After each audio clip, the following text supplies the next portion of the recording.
सभी को नमस्कार। तो कैसे हो आप लोग? सभी जानते हैं कि एक एडवाइजरी गवर्नमेंट की तरफ से जारी हुई है। हेल्थ मिनिस्टर ने एक एडवाइजरी जारी की है कि सभी को मास्क लगाना जरूरी है। ऐसा क्यों? आप सभी को पता है कि कोरोना अभी खत्म नहीं हुआ है, ये हमारे हेल्थ मिनिस्टर ने कहा है।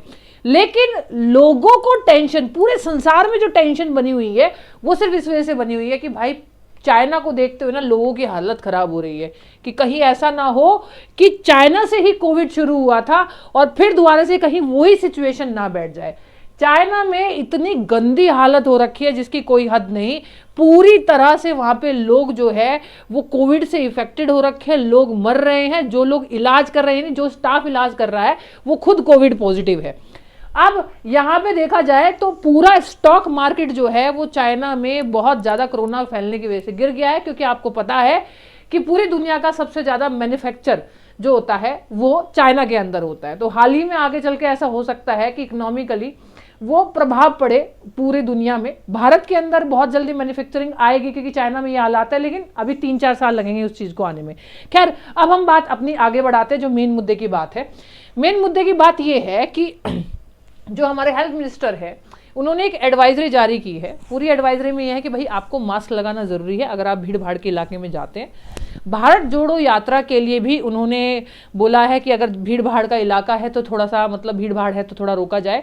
और संसद यानी पार्लियामेंट में जितने भी लोग बैठेंगे वो भी मास्क लगाएंगे। यानी एक तरह से देखा जाए तो मास्क लगाना मैंडेटरी ही हो गया है, ताकि हालांकि अभी कोविड हमारे देश से चला तो गया है लेकिन पूरी तरह से नहीं गया, अभी भी केसेस आते हैं। जो ओमिक्रॉन अभी चाइना में तबाही मचा रहा है वो हमारे यहाँ से होके चला गया। थोड़े बहुत केसेस देखने को मिल रहे हैं, लेकिन हमारे हेल्थ मिनिस्टर ने कहा है कि जितने भी केसेस आ रहे हैं उनके ऊपर रिसर्च की जाए। अब वो रिसर्च क्या है ये तो मैं आगे चल के बताऊंगी। सबसे पहले मैं आपको बता देती हूँ कि अभी भारत जोड़ो यात्रा को लेकर बातचीत चल रही है कि कैसे चीज़ों को संभाला जाए, क्योंकि काफ़ी भीड़ उसके साथ में जा रही है। कुछ लोग कह रहे हैं कि ये पॉलिटिकल मुद्दा है। खैर, हम इस पर बात ना ही करें तो ज़्यादा बेटर है। अब बात यह है कि जो ओमिक्रॉन चाइना में फैला, जो फैला है वो उसका दूसरा ही वेरिएंट है ओमिक्रॉन का BF7। ओमिक्रॉन का ही एक वेरिएंट है, नया वेरिएंट है BF7, जो कि फिलहाल चाइना के अंदर फैला हुआ है। और ये कहा जा रहा है कि चाइना की जो 142 करोड़ जनता है उसमें से 60% जनता जो है वो कोविड से संक्रमित होगी। यानी लगभग अभी इन्हीं 3 महीने के अंदर अंदर 85 करोड़ लोग, बड़े बड़े साइंटिस्ट ने कहा है, यहाँ तक कि एक न्यूज चैनल है हांगकांग का, वहाँ वो माना जाता है कि बहुत बेटर चैनल है, बहुत सही बताता है। तो 85 करोड़ जनता जो है वो संक्रमित होगी ऐसा बोला गया है, जिसमें काफ़ी लोगों की मौतें होगी। और ऐसा बोला जा रहा है कि ये 3 लहर आएगी, जिसमें एक दिसंबर से जनवरी होगी, एक जनवरी से फरवरी होगी, एक फरवरी से मार्च होगी, सर्दियों में ज़्यादा रहेगा।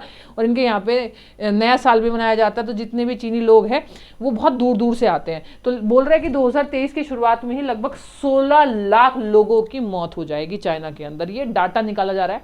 इससे पहले भी जब डाटा निकाला गया था तो सही निकाला गया था।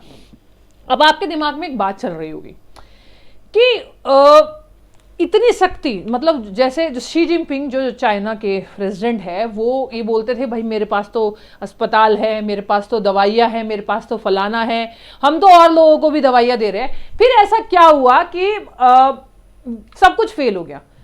वो कहते थे हमारे पास तो एक एक पेशेंट का पूरा डाटा है। पहली बात तो उन्हें पता ही नहीं है कितने पेशेंट है। लॉकडाउन लगाया, 0 कोविड पॉलिसी लगाई, लोगों को बाहर निकलने नहीं दिया, क्वारंटीन कर दिया, भाई अंदर ही रहो और जब ठीक हो जाओ तो बाहर आ जाना। यानी कोई दवाई नहीं का मतलब ये है कि जो कोविड की वैक्सीन लोगों को लगाई गई वो कुल 30% ही कारगर थी। यानी जो लोगों ने पहली और दूसरी वैक्सीन लगवाई वो इतनी कारगर थी ही नहीं कि ठीक कर सके। पहली बात तो बहुत ज़्यादा लोगों में कोविड फैला ही नहीं, तो उनके अंदर एंटीबॉडी नहीं बन पाई। और अगर फैला तो कुछ लोगों ने वैक्सीन लगवाई हुई थी लेकिन वो वैक्सीन कारगर ही नहीं हुई। यानी 30% ही कारगर है।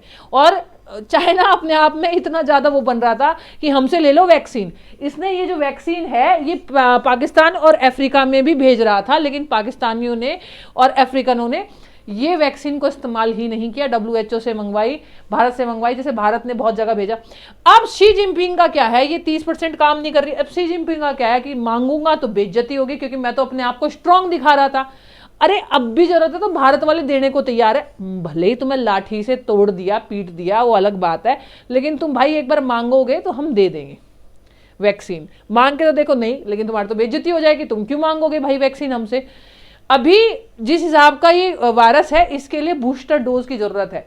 मतलब ये चाइना ने ये बोला कि भाई हमारी जो 90% जनता है वो वैक्सीनेटेड है, झूठ। 40% भी जनता पूरी तरह से वैक्सीनेटेड नहीं है, इस वजह से वहां कोहराम मचा हुआ है, और जो दवाइयां है वो काम नहीं कर रही है। अब इन्हें तो शर्म आती है मांगने में, दुनिया को चंदा दे देंगे लेकिन खुद वैक्सीन नहीं मांगेंगे। अब बात यह है कि ये वैक्सीन बिल्कुल भी कारगर नहीं है।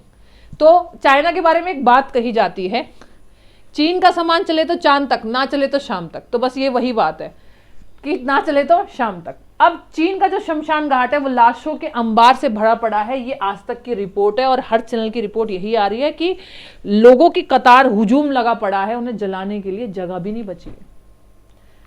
अब भारत की बात है तो क्या है, हम सेफ है। ऐसा बोला जाता है कि अगर चाइना की पूरी जनता को कोरोना प्रभाव करेगा तो पूरी दुनिया को भी प्रभाव करेगा। इंडिया को भी अपनी चाइना की, या लोगों को चाइना से जो फ्लाइट आ रही है जा रही है, उनको बहुत संभल के बहुत अच्छे तरीके से संभालना पड़ेगा। और करीबन करीबन पूरी दुनिया की 10% जनता को चाइना का, ये जो चाइना के अंदर कोरोना अभी बहुत ज़्यादा फैला हुआ है, ये प्रभावित करेगा। तो अब इसे हम लोग कैसे टैकल करेंगे, स्थिति और ज़्यादा खराब होगी या नहीं होगी उसके बारे में कहा नहीं जा सकता। लेकिन हमारे हेल्थ मिनिस्टर ने एक काम किया है कि जितने भी लोग अभी संक्रमित है उनका वायरस चेक किया जाए, उनके वायरस का जीनोम सीक्वेंस चेक किया जाए। जीनोम सीक्वेंस मतलब ये जो B7 वेरिएंट है, ये ओमिक्रॉन जो आ चुका है हमारे भारत में, उसका जो वेरिएंट है एक्चुअल में क्या होता है, जैसे एक जीनोम सीक्वेंस होता है, मतलब ये देखा जाएगा कि इसने अपने जीन में अपने प्रोटीन में बदलाव तो नहीं किया। अगर प्रोटीन में बदलाव कर लिया तो नया वेरिएंट आएगा, और कहीं ऐसा वेरिएंट ना आ जाए जिसपे वैक्सीन भी ना लगे। तो अभी इंडिया में क्या है कि बूस्टर डोजेस के लिए कह रहा है, अगर आपने बूस्टर डोज नहीं लगवाई है तो आप बूस्टर डोज लगवा लो, और अगर आपने बिल्कुल भी डोज नहीं लगवाई तो लगवा लो। हालांकि इंडिया का आंकड़ा क्या है, हमारे यहाँ पे 200 करोड़ जनता ने वैक्सीन अब तक लगवा ली है, यानी हमारा पहली बात तो हम सबसे ज़्यादा सेफ है क्योंकि हम सभी लोगों ने वैक्सीन लगवा ली है। लॉकडाउन का कोई चांस नहीं है, बस हल्की सी खांसी जुकाम ना हो इसके लिए आप मास्क लगा लीजिए, और अगर आपने 2 वैक्सीन ले रखी तो बूस्टर डोज लगा लीजिए। हम फुल तैयारी में है, हमें कुछ नहीं होने वाला, हम अड़े रहेंगे, चिंता दूसरों को है, लेकिन फिर भी बोलते हैं ना कि शाना नहीं बनना है, ध्यान रखना है। तो ये सारी चीज़ें अभी चल रही है। जो दूसरों के लिए गड्ढा खोदने चला था वो आज खुद गड्ढे के अंदर गिर दिया। इसलिए बोलते हैं कि ऊपर वाला देखता है, हमेशा अच्छे काम करने चाहिए। आप कितने भी चतुर बन जाओ, कितने भी चालाक बन जाओ, आपको ऐसा लगता है कि आप दूसरे का पागल बना रहे हो, नहीं, उससे बड़ा कोई नहीं होता।